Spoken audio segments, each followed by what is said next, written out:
कल अपने बात की थी कि जो अपर कोर है वो आपका लिक्विड फॉर्म में है, और लिक्विड फॉर्म में होने के कारण ही उसमें क्या है, एस तरंगें प्रवेश नहीं करती, और इसीलिए पृथ्वी का केंद्रीय भाग में केवल एक ही तरंग पाई जाती है जिसका नाम है पी वेव्स। समझ आ गया? नेक्स्ट लिखो, आंतरिक कोर परत, दूसरी कोर है इनर कोर, आंतरिक कोर परत।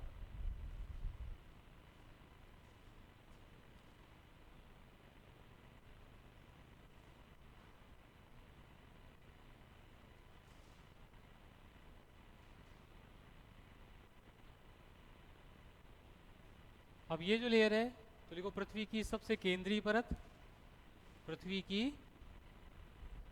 सबसे केंद्रीय परत,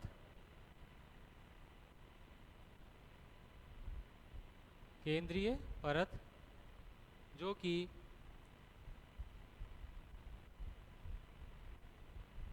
5350 मीटर की गहराई, किलोमीटर की गहराई से 6371 किलोमीटर की गहराई के मध्य पाई जाती है। 5350 किलोमीटर की गहराई से 6370 किलोमीटर की गहराई तक पाई जाती है। इसका मतलब ये वाला जो पॉइंट है ये कहाँ है, अपना सेंटर पॉइंट है पृथ्वी का, तो यहाँ से और यहाँ तक ये लेयर है। ठीक है, देखो यह परत पूरी तरह ठोस अवस्था में है, पूरी तरह ठोस अवस्था में है, जो कि नीफे नामक चट्टानों से बनी है।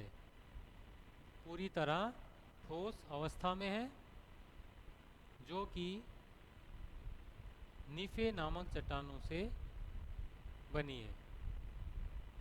नीफे, नीफे मतलब निकिल और फेरस। ठीक है, देखो इस परत का घनत्व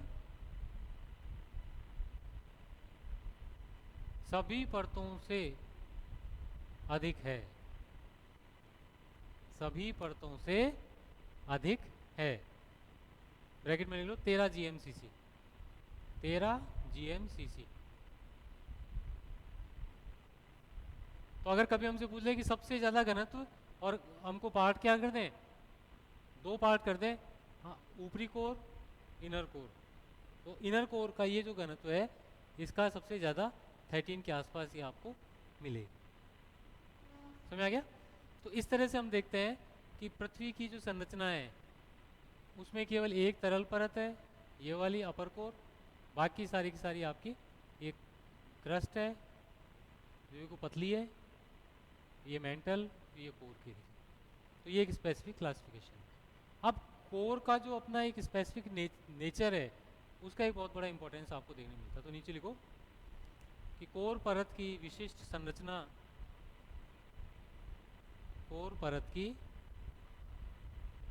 विशिष्ट संरचना के कारण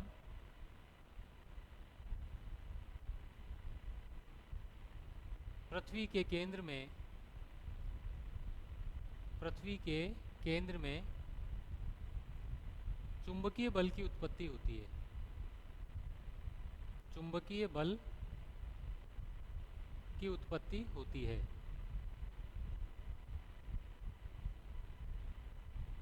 जिसके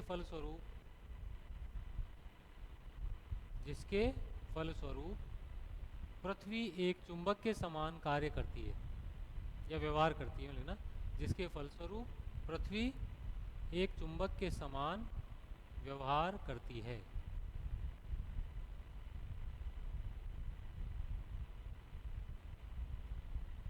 इसी कारण कोर परत को, इसी कारण कोर परत को पृथ्वी का डायनमो कहा जाता है।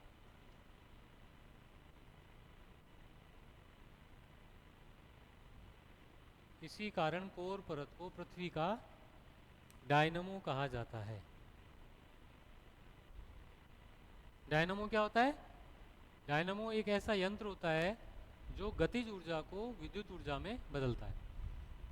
पहले की मोटरसाइकिल्स, बाइक्स में लगता था, जीप में तो व्हील से अटैच होता था, कि जितनी तेज़ी से व्हील घूमता था तो वो डायनामो क्या करता था, उस गति को ऊर्जा में बदल देता था, और वो जो लाइट होती थी उससे गाड़ी की हेडलाइट्स और हॉर्न बजते थे। ठीक है, तो वो डायनामो क्या कर रहा है, एक एनर्जी जनरेट कर रहा है। ऐसे ही ये जो कोर परत है, ये पृथ्वी में एक एनर्जी उत्पन्न कर रही है।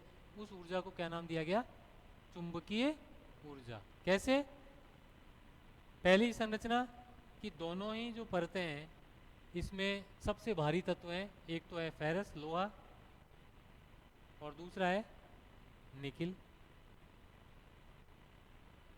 तो लोहा और निकिल दोनों हैं इस परत में जो सबसे भारी हैं। पहली तो एक इसकी विशेष संरचना का एक उदाहरण हो गया। दूसरा, पृथ्वी अपने अक्ष पे घूम रही है बहुत तेज। अब जब तेज पृथ्वी घूमेगी तो उसके अंदर की परतें भी घूमेंगी।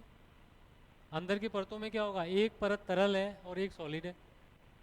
तो सॉलिड तो तेज घूमेगा साथ साथ, और लिक्विड कैसा घूमेगा, स्लो। तो अब जब पृथ्वी घूम रही है तो ये लेयर तो धीरे घूमती है क्योंकि ये लिक्विड है, और ये लेयर सॉलिड है, तो इसलिए पृथ्वी के साथ बराबर तेजी से चक्कर लगाती है। तो दोनों में क्या होगा, घर्षण। अगर साथ साथ घूमते तो कभी भी घर्षण नहीं होता। लेकिन अब क्या रहा है, अंदर वो तेजी से घूम रहा है तो बाहर के लिक्विड से क्या कर रहा है, घर्षण कर रहा है। इसी घर्षण से एनर्जी जनरेट होती है, और इस एनर्जी को अपन क्या कहते हैं, चुंबकीय एनर्जी। तो हमारी पृथ्वी जो एक मैग्नेट की तरह काम करती है, उसका एकमात्र कारण है कोर।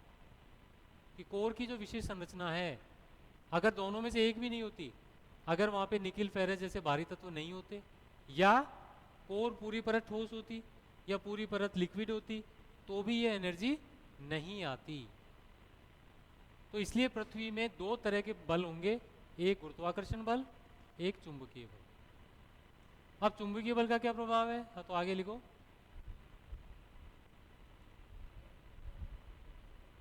ये स्थितिज ऊर्जा को गतिज ऊर्जा में बदलती, चुंबकीय ऊर्जा में लिख लो कि यह स्थितिज ऊर्जा को चुंबकीय ऊर्जा में बदलता है। स्थिति है, हाँ डायनामो, स्थितिज ऊर्जा को चुंबकीय या विद्युत ऊर्जा में बदलता है। डायनामो यंत्र होता है, एक इंस्ट्रूमेंट होता है जो कि स्थितिज ऊर्जा को गतिज ऊर्जा, या इसको विद्युत ऊर्जा, या इसको चुंबकीय ऊर्जा, कुछ भी कह दो। तो पृथ्वी के रेफरेंस में वो चुंबकीय ऊर्जा है, बाकी टाइम वो गतिज ऊर्जा है।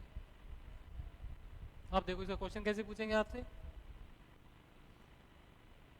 हमारी पृथ्वी पे दो ध्रुव होते हैं, कौन कौन से, उत्तरी ध्रुव और दक्षिणी ध्रुव। अब मुझे बताओ, ध्रुव 90 डिग्री पे होते हैं, और वास्तव में अपन ने परिभाषा क्या दी थी कि ध्रुव अक्षांश ही तो है भाई। 90 डिग्री अक्षांश को क्या कहते हैं, ध्रुव। और अक्षांश की परिभाषा क्या है कि वो एक काल्पनिक बिंदु है। लेकिन इसके बावजूद जब हम एक कंपास लेते हैं तो उस इंस्ट्रूमेंट की जो सुई होती है वो उत्तर दिशा की ओर घूम जाती है। चाहे उसको किधर ही घुमाओ, वो हमेशा उत्तर और दक्षिण की ओर घूमेगी। तो हमने तो पृथ्वी पर अक्षांश अब बनाए हैं, ये इंस्ट्रूमेंट उनको कैसे पकड़ लेता है, क्योंकि हमारी पृथ्वी पे ध्रुव दो तरह के होते हैं, एक भौगोलिक और एक चुंबकीय। भौगोलिक ध्रुव तो हमने बनाए हैं जो काल्पनिक है, लेकिन जो चुंबकीय ध्रुव हैं, कोई भी जो मैग्नेट होगी उसके दो ध्रुव होंगे। तो ऐसे ही हमारी जो पृथ्वी है इसके भी दो ध्रुव हैं, ये चुंबक की तरह यूं काम करती है, उल्टे होते हैं इसके। हमारा जो भौगोलिक ध्रुव है वो इधर है, दोनों के बीच में हजार हजार किलोमीटर का अंतर होता है। ये जो ध्रुव भौगोलिक ध्रुव है जिनको अपन 90 डिग्री कहते हैं, ये 90 डिग्री पे नहीं है। कंपास हमेशा ये वाला बताता है, लेकिन क्योंकि हम इतने दूर से इस कंपास को रीडिंग करते हैं तो इसलिए क्या है ये डिफरेंस, वरना वास्तव में इन दोनों के बीच में 1000 किलोमीटर का अंतर है। दूसरा, भौगोलिक ध्रुव हमेशा फिक्स होते हैं, ये 90 डिग्री यहीं रहेंगे क्योंकि हमने बनाए हैं। लेकिन ये जो ध्रुव हैं ये चेंज होते हैं,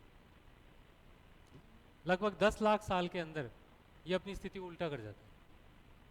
तो अभी तक तो ऐसा हुआ है कि मनुष्य का जो टोटल विकास है उसको हुए 10,000 साल हुए हैं, तो 10 लाख साल तो उसके हिसाब से क्या है, बहुत लंबा है, हमने देखा ही नहीं अभी तक। लेकिन साइंस ने प्रूव कर दिया कि आज यहाँ पे नॉर्थ है, यहाँ साउथ है। ठीक है, आज के 10 लाख साल बाद में स्थिति उलट जाएगी, इधर नॉर्थ हो जाएगा, इधर साउथ हो जाएगा। तो पृथ्वी में जिस उधर नॉर्थ, भौगोलिक के हिसाब से, कंपास के हिसाब से, कंपास का जो अट्रैक्शन है वो इनको लेगा, क्योंकि हमने उसको एन मान रखा है, क्योंकि हमारा उत्तरी ध्रुव कहाँ है, हमने किसको बना रखा है, इसको, इसलिए हम इसको उत्तरी कह देते हैं, ये ध्रुव तारे।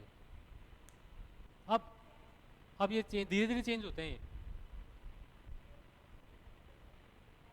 नहीं, सूरज, सूरज का कोई फर्क नहीं पड़ेगा इस पे, क्योंकि तो अंदर पृथ्वी का है, सूरज से क्या लेना देना है। तो वो तो चुंबक की चेंज होगी, पृथ्वी तो यहीं रहेगी ना भाई। चुंबकीय गुण है, कोई चीज़ अंदर है आपके, अब वो धीरे धीरे चेंज कर रही है, तो इसे पृथ्वी के बाह्य भाग पे क्या फर्क पड़ रहा है, सूरज तो वहीं घूम रहा है, पृथ्वी वहीं घूम रही। नॉर्थ में, नॉर्थ क्यों मानते हैं, क्योंकि हमने उसको ज्योग्राफिकली नॉर्थ बोल रखा है, या हम उसको उत्तर दिशा बोलते हैं। अब इसका जो वास्तविक प्रभाव है, कि हम हकीकत में देखें तो इसकी कोई वक़्त नहीं है, कोई वैल्यू नहीं है इसकी, हमने केवल कल्पना करके और स्थान का नाम रखा हुआ है। कल वैल्यू किसकी है, इस इसकी है, जो पृथ्वी अपने आप में एक चुंबक है। अब इसका गुण क्या है कि इस मैग्नेटिक फील्ड का आकार पृथ्वी के बाहर 1 लाख वर्ग किलोमीटर तक, पृथ्वी के वायुमंडल से 1 लाख किलोमीटर आगे तक इस चुंबक का प्रभाव रहता है। और इस को हम क्या कहते हैं, वॉन एलेन विकिरण बेल्ट। ये वॉन एलेन साइंटिस्ट थे जिन्होंने उसके बारे में बताया था। तो ये हमारी पृथ्वी के चारों तरफ एक सुरक्षा कवच है, ये मैग्नेट। ठीक है, ये क्या करता है कि अंतरिक्ष से जो आने वाली जो घातक किरणें होती हैं उनको पृथ्वी तक नहीं आने देता, और पृथ्वी चुंबकीय बल के कारण, और इसलिए पृथ्वी एक एक एक कवच के अंदर सुरक्षित है। जिस दिन ये कवच खत्म हो जाए उस दिन सेकंड्स के अंदर ये जो कॉस्मिक वेव्स हैं वो पृथ्वी पे पहुंचे और पृथ्वी को जला के राख कर दें। और ये घटना कैसी है, एक स्विच की तरह है कि स्विच ऑन होते ही पंखा चल रहा है, ऑफ होते पंखा बंद।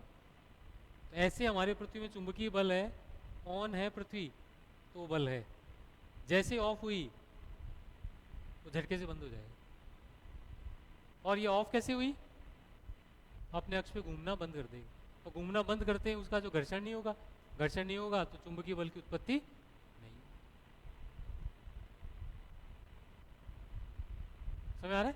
तो ये जो, इसलिए हमारी पृथ्वी को हम चुंबक मानते हैं। अगर मैं एक चुंबक को धागे से बांध के और यहाँ पे लटकाऊं तो धागे से साथ चुंबक यूँ रहेगी, लेकिन मैं इसको पकड़ के जैसे जैसे मैं यहाँ से उत्तरी ध्रुवों की ओर जाऊँ तो इस जगह पे वो जो चुंबक की बार है अपनी, जो धागे से यूँ लटकी हुई है, वो सीधी हो जाएगी और धागे के पैरेलल हो जाएगी।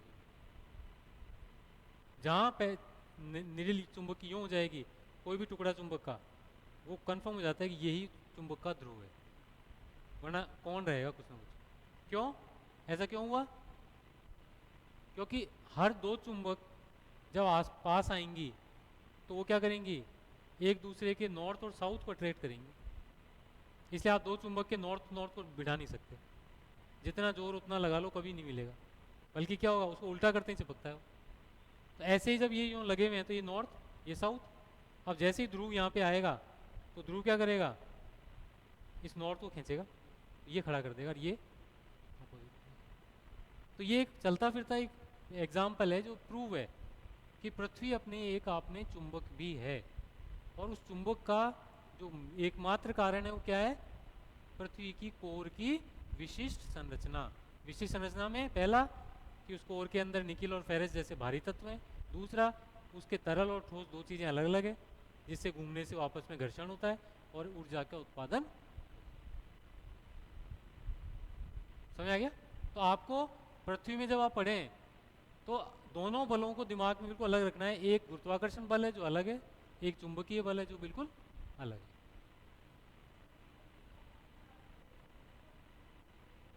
कोर परत की विशिष्ट संरचना। समझ आ गया यहाँ तक? तो ये आपकी इंटीरियर ऑफ अर्थ है। अब आपसे लेकिन ध्यान रखना, जैसे जैसे अपन आगे पढ़ेंगे यही चीज़ें अपन को आगे रास्ता दिखाएंगे, तो इसलिए आपको ये स्ट्रक्चर वगैरह बिल्कुल दिमाग में फिक्स हो जानी चाहिए। अब इसमें एक छोटा सा टॉपिक और आएगा जो मैं अभी पहले करवा देता हूँ। लिखो भूकंप छाया क्षेत्र, इसी में लिख लो नीचे भूकंप छाया क्षेत्र।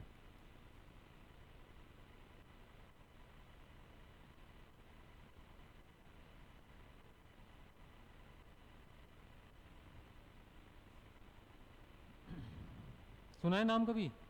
इसके बारे में कभी कुछ पढ़ा है? चलो लिखो। देखो, पृथ्वी की सतह पर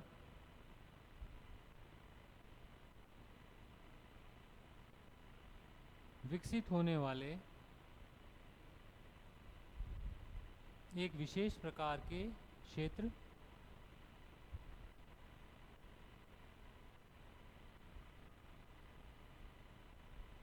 जहां जहां किसी समय विशेष में आए, जहां किसी समय विशेष में आए भूकंप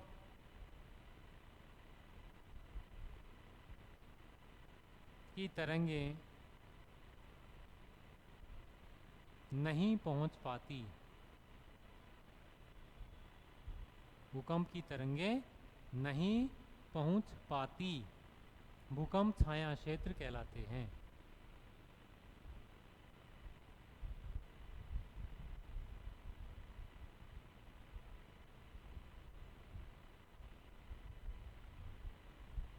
अब इसमें आपको अंडरलाइन करना है पृथ्वी की सतह पर। सतह जो शब्द अपन ने लिखा था ना पहली लाइन में कि पृथ्वी की सतह पर, ये सबसे इंपॉर्टेंट है कि भूकंप छाया क्षेत्र कहाँ बनेगा? पृथ्वी की सतह, ये जो अपना फर्श है, इस ये सतह है, इस पे इसकी बात कर रहे हैं, अंदर की हम बात नहीं कर रहे, क्योंकि अंदर से हमारा कोई लेना देना नहीं होता। वहाँ पे एक समय में अगर कहीं भूकंप आया, जैसे मान लो ये पूरी पृथ्वी है, अपन इसको सीधा करके और कमरे की तरह बिछा लिया।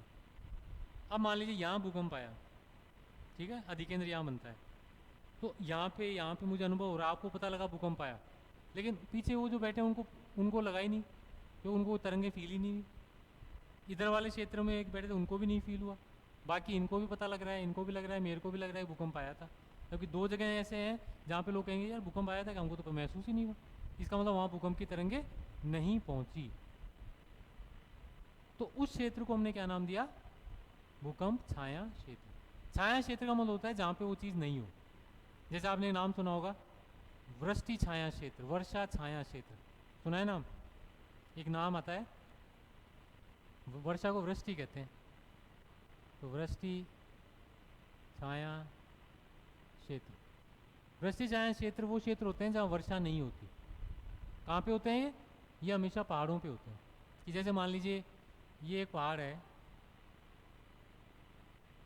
और इधर से पवने आ रही है आर्द्र, अब पवने यूँ चल रही है, सामने पहाड़ आ गया, अब पवनों को उस पहाड़ को पार करने के लिए ऊपर उठना पड़ता है। तो जब पवने इसको पार करने के लिए ऊपर उठती हैं तो यहाँ बादल बनते हैं और वर्षा चालू हो जाती है और खूब वर्षा होती है, और ये पवने वर्षा करती ऊपर उठती हैं, फिर जैसे इसको पार कर लेती हैं ये वापस अपनी नीचाई पे आती हैं और फिर वापस चलने लग जाती हैं। लेकिन अब इनमें जितनी आर्द्रता थी उसकी सारी वर्षा कहाँ हो गई? इन ढालों पे हो गई, और इन ढालों को हमने एक नाम दिया पवन मुखी ढाल, विंडवर्ड स्लोप कहते हैं। कि जो पवन के सामने आए वो ढाल क्या कहलाए? पवन मुखी। और ये जो ढाल थे इनको नाम दिया पवन विमुखी, ये कहलाते हैं लीवर्ड स्लोप।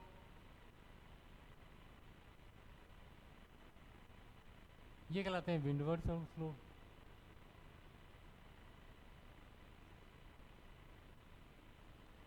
अब सारी आर्द्रता तो खत्म हो गई, इसलिए यहाँ पे क्या हुआ, वर्षा हुई नहीं। और जबकि इनके बीच में 50 किलोमीटर का अंतर है, तो 50 किलोमीटर के एक तरफ तो बहुत ज़्यादा वर्षा होती है और दूसरी तरफ नहीं होती। तो इन ढालों को हमने क्या नाम दिया, वृष्टि छाया से, जहाँ वर्षा नहीं हुई। जैसे अपने भारत में है कि एक पहाड़ है जिनको कहते हैं पश्चिमी घाट, तो पश्चिमी घाट के इस तरफ के ढालों पे तो खूब वर्षा होती है, जैसे मैंगलोर वगैरह है, केरल के सारे हैं। और इस तरफ बेंगलोर है, उस पर वर्षा नहीं होती। तो मैंगलोर और बेंगलोर के बीच में 52 किलोमीटर का अंतर है। मैंगलोर में वर्षा होती है 225 सेंटीमीटर से ज़्यादा, और बेंगलोर में वर्षा होती है 25 सेंटीमीटर, 200 सेंटीमीटर का अंतर आ जाता है। तो छाया शब्द का मतलब क्या हो रहा है, जहाँ पे कोई चीज़ नहीं हो। तो ऐसे भूकंप छाया क्षेत्र वो होते हैं जहाँ पे भूकंप का अनुभव उनको नहीं होता। अब किन जगह नहीं होता वो इंपॉर्टेंट है इसमें, तो उन पे लिखेंगे। आगे लिखो कि ये क्षेत्र, इसी में लिखना, ये क्षेत्र सदैव अधिकेंद्र से,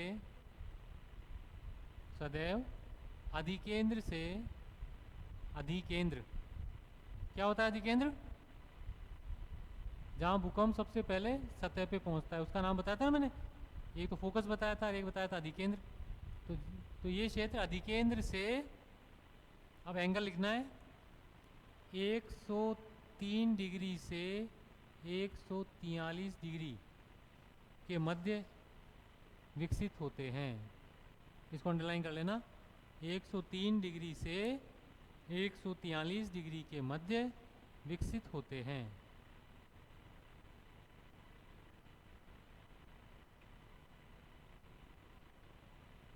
ठीक है।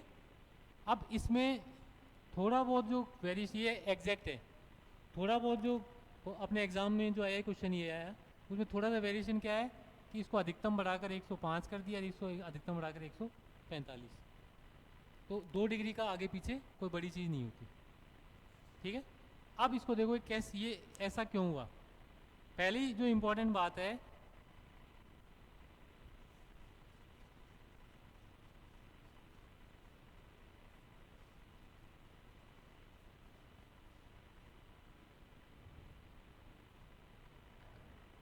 कि ये छाया क्षेत्र जो होते हैं वो कभी फिक्स नहीं होते। फिक्स क्यों नहीं होंगे, क्योंकि इनका विकास किससे होगा, अधिकेंद्र से, और भूकंप में हर बार अधिकेंद्र बदलेगा, तो ये भी बदलेंगे। ठीक है। अब देखो क्या होता है, अपनी जो पृथ्वी की संरचना है ये उसके कारण होता है।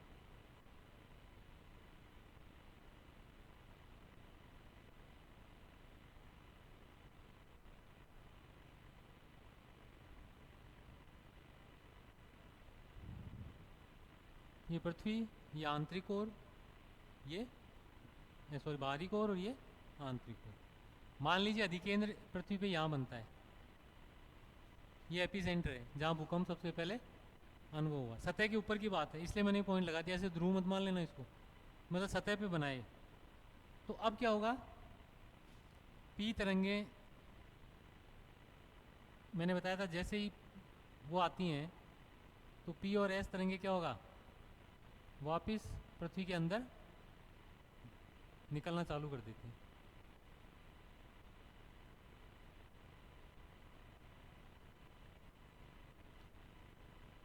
अब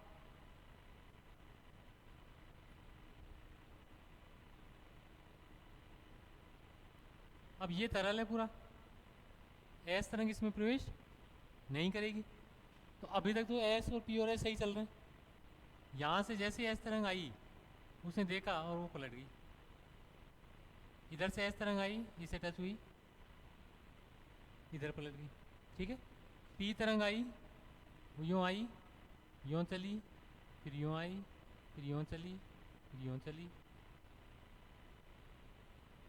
फिर इधर से पी तरंग आई, यूँ चली, यूँ चली, फिर यूँ चली, फिर यूँ चली, फिर यूँ चली, फिर इधर से एस तरंग तो आ ही नहीं पा रही अब। तो अब ये तरंगे यूँ आ रही, ये सब पी है। तो अब ये से लेके यहाँ तक का जो बेल्ट है,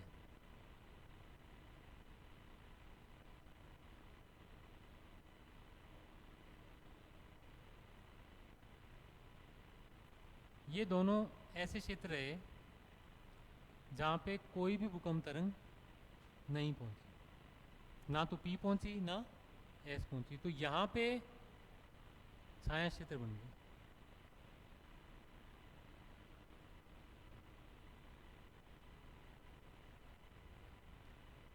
एस तरंग तो क्यों नहीं पहुंची, क्योंकि तरल, मैंने कहा था तरल आते हैं वो अपना, तो इसलिए 120 डिग्री पे वो टर्न कर जाती है एस हमेशा। लेकिन पी तरंग तो यहाँ से यूँ निकल सकती थी यूँ, लेकिन पी तरंग भी नहीं निकल पाई।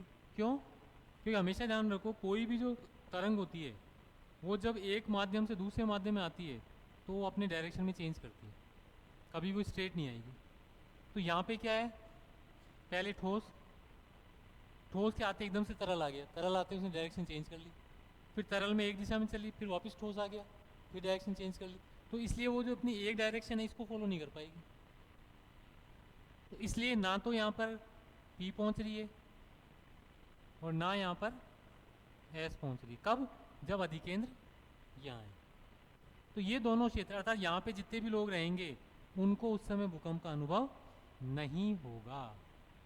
अब अगर ये एपिसेंटर इधर बन जाएगा तो ये छाया क्षेत्र इधर बन जाएंगे, ये इधर बनेगा तो ये इधर बन जाएंगे, तो ये लगातार चेंज होते रहेंगे। किसके परिप्रेक्ष्य में? अधिकेंद्र के परिप्रेक्ष्य में। ये क्वेश्चन अपने लगातार 3 एग्जामों में आया पिछले पिछले 6 साल में कि भूकंप छाया क्षेत्र क्या होते हैं, कितने कोण पे बनते हैं। तो एंगल सबसे ज़्यादा पूछा हुआ है, तो 103 से 145 या 43 डिग्री का जो भी एंगल है। तो ये पहले डायग्राम बनाओ और फिर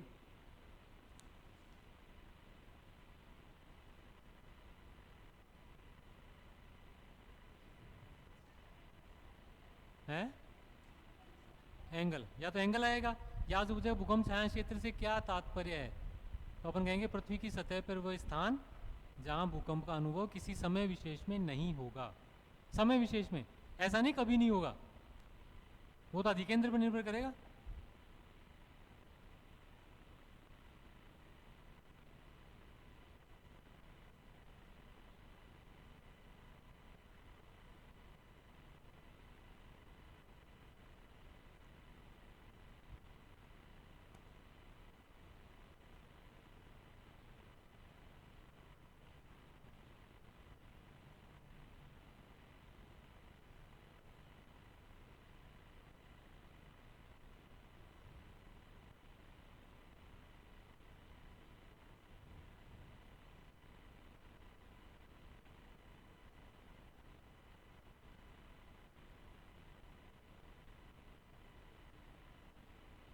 ये अपने एनसीईआरटी की किताब है ना, उनमें बहुत सारे डायग्राम बना हुआ है कलर्ड, शायद 9वीं या 10वीं किताब में है, तो आप जाके देखना।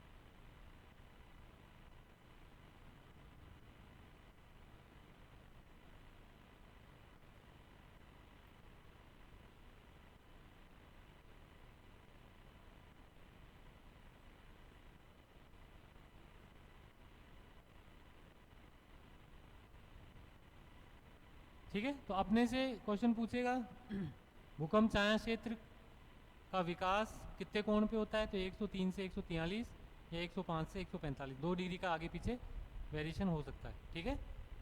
दूसरा क्वेश्चन यूपी के पीएससी में आया, पृथ्वी पे सबसे बड़ा छाया क्षेत्र किस तरंग का विकसित होता है? सबसे बड़ा छाया क्षेत्र किस भूकंप तरंग का विकसित होता है? एस। अब जो एस का कहाँ से कहाँ तक हुआ, मतलब पी तो यहाँ आ रही है लेकिन एस इसके बाद में आई नहीं, तो एस का छाया क्षेत्र यहाँ से हो गए, इतना बड़ा पे कि एस तरंग है ही नहीं, तो ये क्या हो गया, ये तो कॉमन था जिसमें पी और एस दोनों ही नहीं पहुंच रही, और ये पूरा एस का, तो नीचे लिखो नोट डाल के कि एस तरंग का छाया क्षेत्र सबसे बड़ा होता है,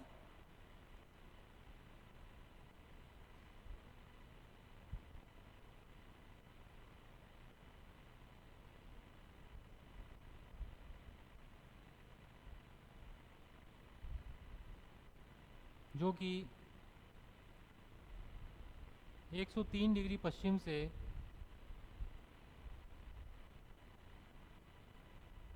जो कि 103 डिग्री पश्चिम से 103 डिग्री पूर्व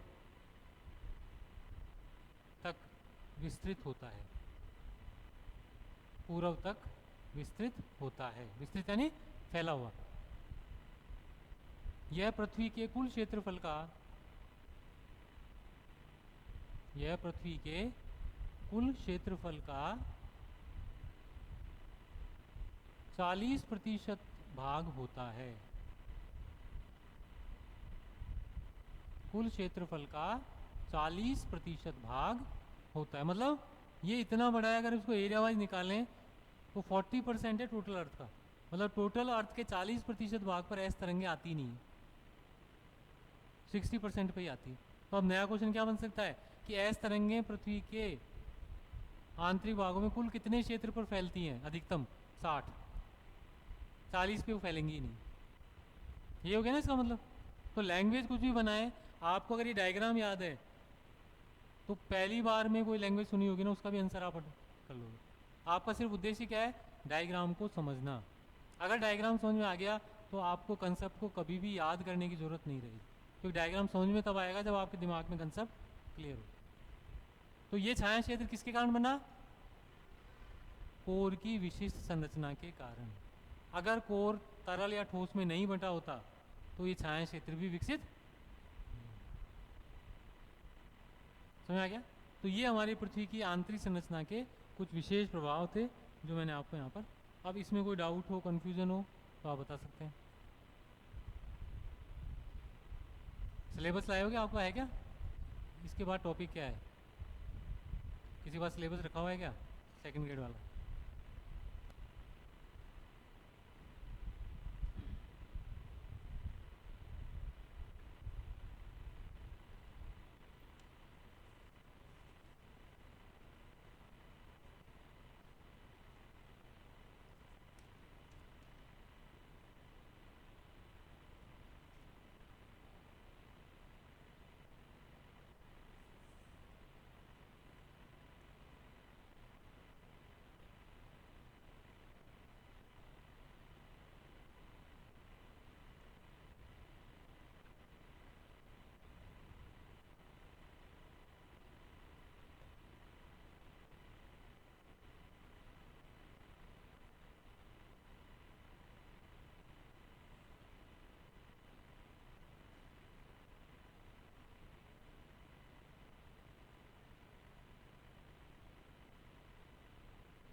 मैंने इसमें कैसे पढ़ा था कि वो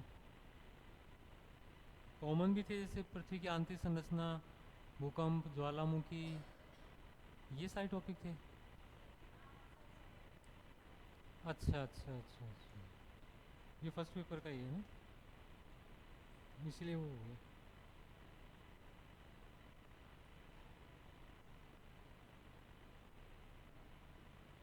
तो ये तो आपका फर्स्ट पेपर का ही है ना, ये ग्रुप तो मतलब एसएसटी वाला नहीं है ये, है ना? हैं?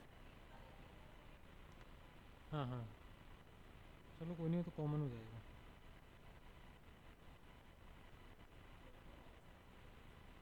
नहीं, रीट में तो अभी मैं ऊपर पढ़ा रहा हूँ ना, तो उनके बेसिक ज्योग्राफी भी है फर्स्ट पेपर। हम्म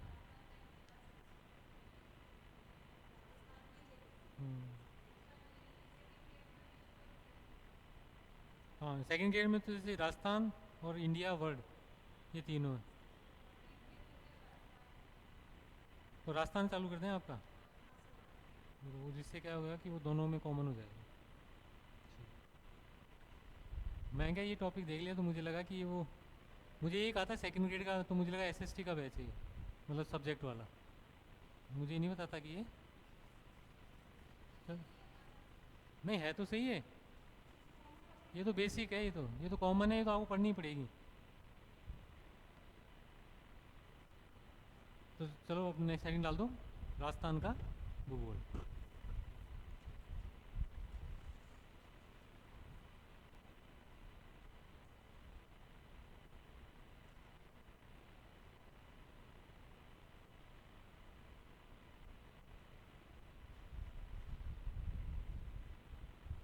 तो इसमें लिखो आप कि राजस्थान राजस्थान राज्य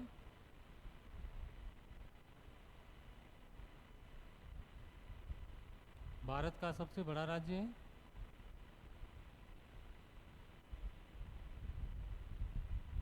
इसके ब्रैकेट में इसका क्षेत्रफल लिख लो।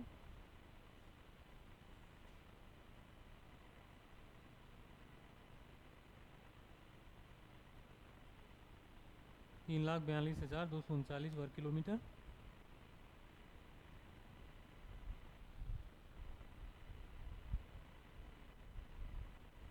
ठीक है। अब राजस्थान के बाद कौन कौन से स्टेट हमारे दूसरे, तीसरे, चौथे नंबर पे? फर्स्ट नंबर राजस्थान, दूसरा एमपी, तीसरा है महाराष्ट्र, और फिर यूपी। तो लिख लो इसके पश्चात एमपी,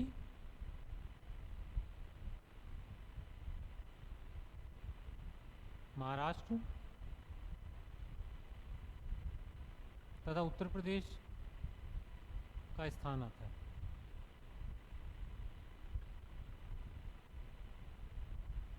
है ना? तो चार सीक्वेंस कई बार आपको देते हैं असेंडिंग एंड डिसेंडिंग ऑर्डर में। पहले जब तेलंगाना नहीं बना था तब यूपी की जगह आंध्र प्रदेश आता था, अब वो हट गया और उसकी जगह यूपी आ गया। यूपी 5 नंबर पे था। ठीक है। फिर नेक्स्ट लाइन लिखो कि राजस्थान राज्य की अवस्थिति उपोष्ण कटिबंध में है। उपोष्ण कटिबंध में है, इसको अंडरलाइन कर लेना। राजस्थान राज्य की अवस्थिति, कॉपी को ऊपर लेके लिखो, राइटिंग खराब हो जाएगी। टीचर बनने जा रहे हो अब, तो राइटिंग सुंदर होनी चाहिए। क्या लिखा? उपोष्ण कटिबंध में है या अवस्थित है, ये बहुत जरूरी है। उपोष्ण,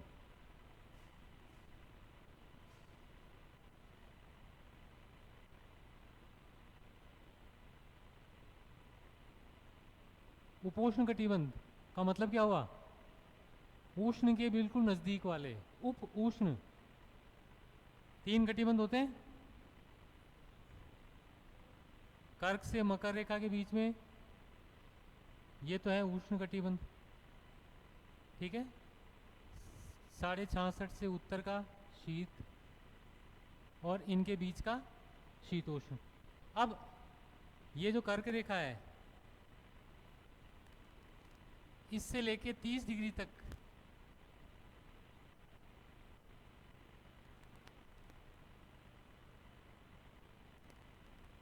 ये जो भाग है इनको हम नाम देते हैं उपोष्ण।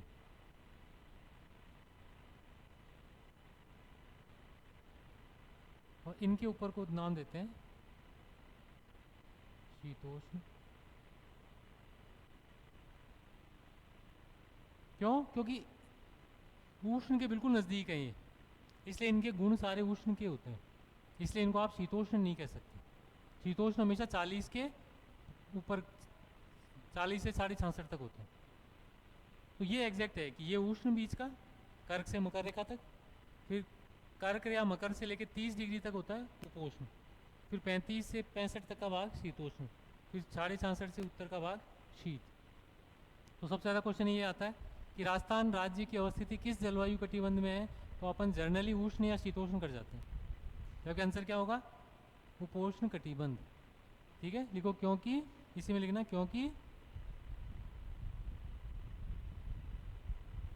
क्योंकि राजस्थान राज्य का 99% क्षेत्रफल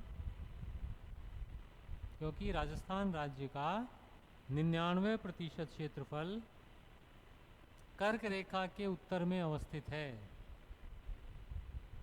कर्क रेखा के उत्तर में अवस्थित है।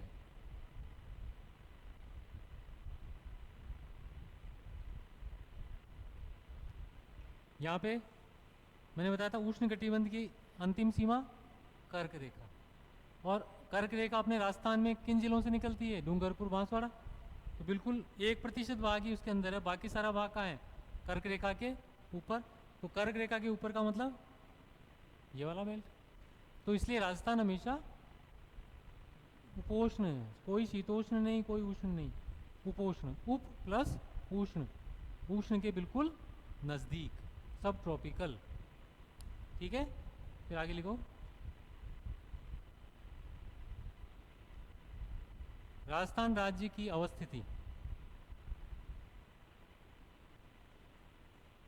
अब हम इसकी जो लोकेशन देखेंगे, अक्षांशी और देशांतरी। ठीक है, तो यहाँ पे 23 डिग्री 3 मिनट उत्तरी अक्षांश,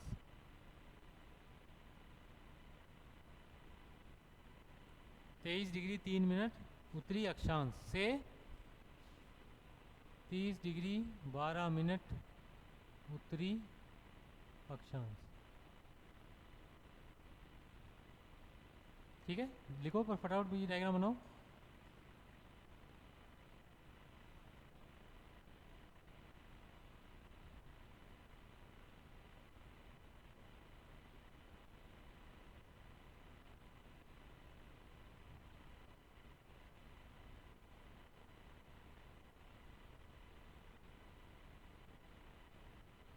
इंपॉर्टेंट क्या है?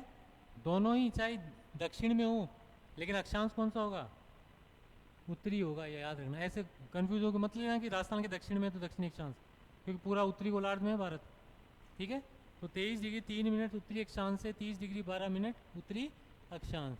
और फिर देशांतर में कितना? 69 डिग्री, कितने? 69 डिग्री 30 मिनट पूर्वी देशांतर से कितनी? 78 डिग्री 17 मिनट पूर्वी देशांतर।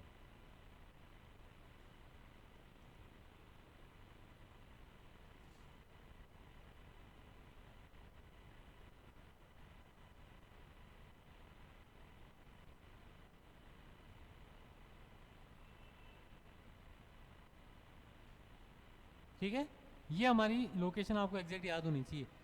इसमें एक ही चीज़ याद रखनी है, जो सबसे क्वेश्चन आएगा, अक्षांश कौन से होंगे? तो सारे अक्षांश उत्तरी होंगे, और देशांतर होंगे सारे पूर्वी। चाहे इधर हो तो भी पूर्वी देशांतर, इधर हो तो भी पूर्वी देशांतर। अक्षांश हो तो उत्तरी अक्षांश, उत्तरी अक्षांश। अब क्वेश्चन क्या है सिंपलेस्ट फॉर्म में, कि अक्षांश और देशांतर का अंतराल राजस्थान में कितना कितना है? तो 23 से 30 तक लगभग कितने अक्षांश हो गए? 7। तो नीचे लिखो कि राजस्थान में लगभग 7 अक्षांश,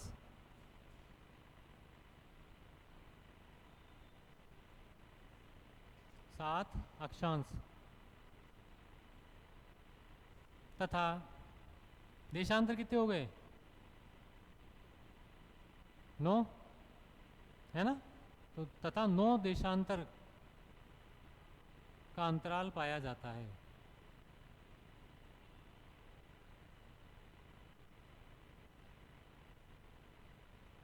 अतः नीचे लिखो लाइन चेंज करके, अतः राजस्थान के स्थानीय समय में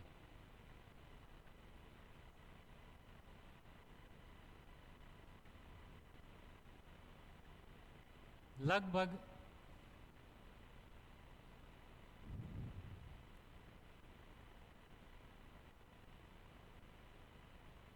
36 मिनट का अंतर देखने को मिलता है। ये अधिकतम बता रहा हूं मैं, 36 से कम ही है। लगभग 36 मिनट का अंतर देखने को मिलता है। 36 मिनट, मिनट डैश वाला नहीं है, मिनट समय वाला है। मिनट को डैश मत करो, मिनट समय लिखो। कैसे हुआ इस, कैसे आया? 9 चौक 36 कि 9 देशांतर है 4 मिनट के हिसाब से 36, लेकिन 36 पूरे नहीं है क्योंकि 9 अक्षांश पूरे नहीं है, तो 32 से 36 के बीच का कोई टाइम आपके आएगा। तो ये क्वेश्चन भी आया हुआ है कि राजस्थान में समय का कितना अंतर पूर्व से पश्चिम के बीच में आ जाएगा, तो अधिकतम 36 मिनट का अंतर आ सकता है, क्योंकि यहाँ से यहाँ का अंतर, समझ आ गया? जो समय का बन पढ़ाया था वो इसके हिसाब से पूछता है। ठीक है, अब आगे लिखो नेक्स्ट लाइन में कि राजस्थान में उत्तर से दक्षिण की लंबाई कितनी है? 826 किलोमीटर। उत्तर से दक्षिण की लंबाई 826 किलोमीटर तथा पूर्व से पश्चिम की लंबाई 869 किलोमीटर है। 869, इसका मतलब हमारा उत्तर से दक्षिण विस्तार कम है और पूर्व से पश्चिम ज़्यादा है। ठीक है, तो लिखो इसी कारण राजस्थान राज्य का आकार, इसी कारण राजस्थान राज्य का आकार विषम कोण चतुर्भुज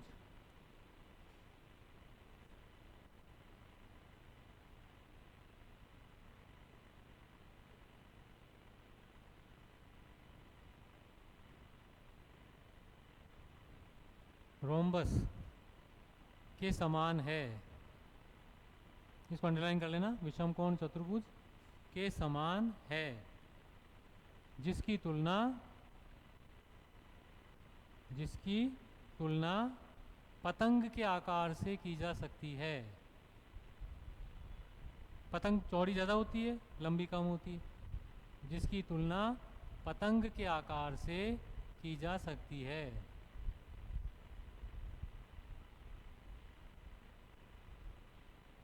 तो पतंग की शेप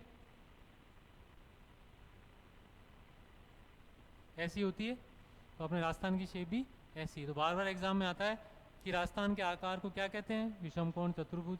किससे इसकी तुलना कर सकते हैं? पतंग के समान कर सकते हैं। क्यों करते हैं? क्योंकि ये चौड़ाई ज़्यादा है, ये लंबाई कम है। आप समझ आ गया? अब आगे लिखो कि राजस्थान राज्य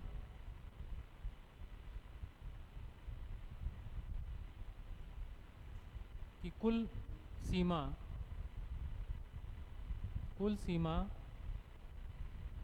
की लंबाई कितनी है? 5920 किलोमीटर है। 5920 किलोमीटर है, जिसे 2 भागों में बांटा जा सकता है। जिसे 2 भागों में बांटा जा सकता है। कौन कौन से हैं? अंतर्राष्ट्रीय सीमा और अंतर्राज्यीय सीमा। तो पहले लिखो नंबर फर्स्ट,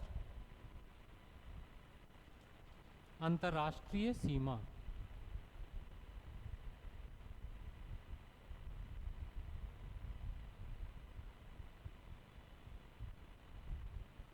अंडरलाइन करके लिखो कि राजस्थान की पाकिस्तान के साथ लगने वाली सीमा, राजस्थान की पाकिस्तान के साथ लगने वाली सीमा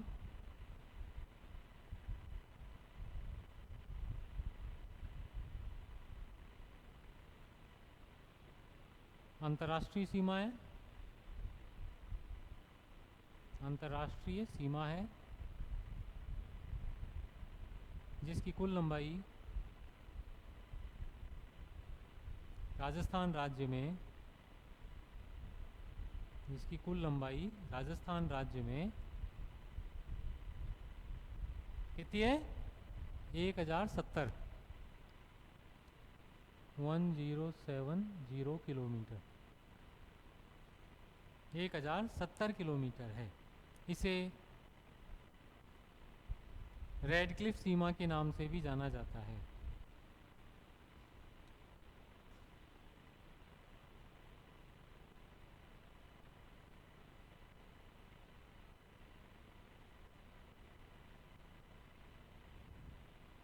रेडक्लिफ सीमा के नाम से भी जाना जाता है।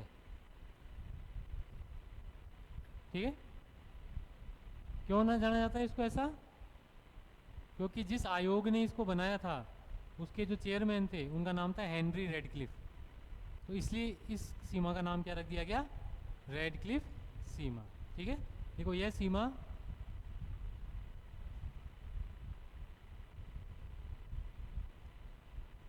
राजस्थान के 4 जिलों से होकर गुजरती है।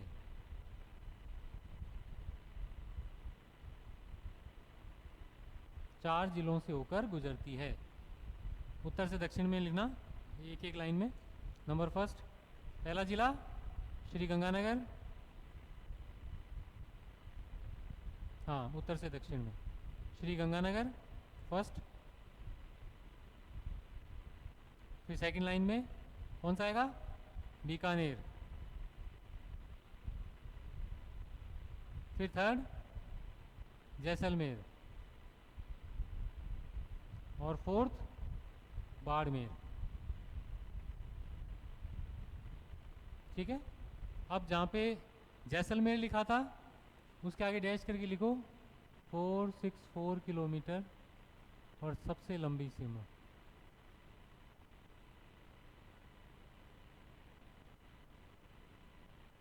जैसलमेर के आगे क्या लिखना है? 464 सबसे लंबी। इसका मतलब ये सीमा सबसे लंबी किस राज्य में है, किस जिले में है? जैसलमेर में। ठीक है, फिर बीकानेर में लिखो डैश करके 168 किलोमीटर और ब्रैकेट में लिखो सबसे छोटी सीमा।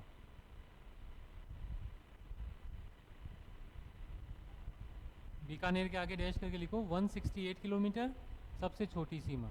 गंगानगर पे लिखो ऊपर 210 किलोमीटर और बाड़मेर में लिखो 228 किलोमीटर।